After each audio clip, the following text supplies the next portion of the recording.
धन्यवाद अध्यक्ष महोदय।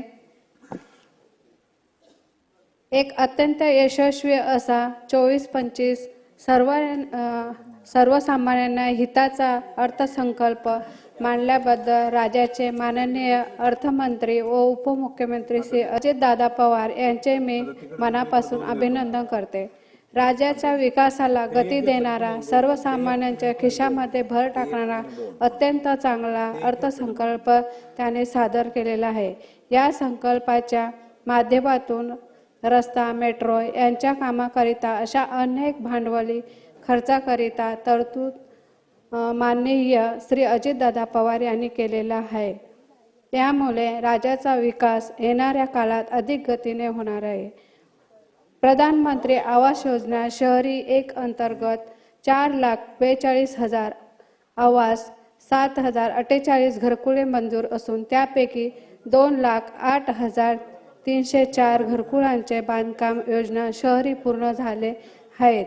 उर्वरित घरकुलांचे बांधकाम 31 डिसेंबर 2025 पर्यंत पूर्ण करण्यात येणारे आहेत।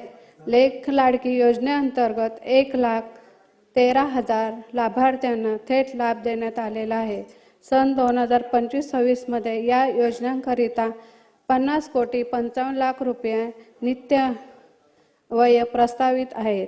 मुख्यमंत्री माझी लाडकी बहीण योजनेअंतर्गत सुमारे 2,53,00,000 माझी लाभार्थी महिलांना जुलै 2024 पासून आर्थिक लाभ देण्यात येत आहे। त्यासाठी लाडकी बहीण 33,232 कोटी रुपये खर्च झाले आहेत। सन 2025-26 मध्ये या योजनेकरिता एकूण 36,000 कोटी रुपये नियतवर्तीय प्रस्तावित आहेत।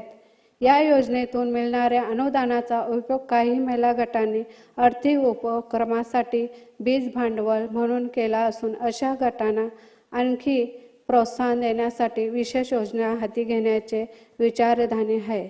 दीनदयाल अंत्योदय योजना राष्ट्रीय ग्रामीण उपयोजिका अभियानांतर्गत दीदी सुमारे 22 लाख महिलांना लखपती दीदी योजनेचा मान मिळाला असून सन 2025-26 मध्ये आणखी 24 महिलांना लखपती भरण्याचे उद्दिष्ट आहे।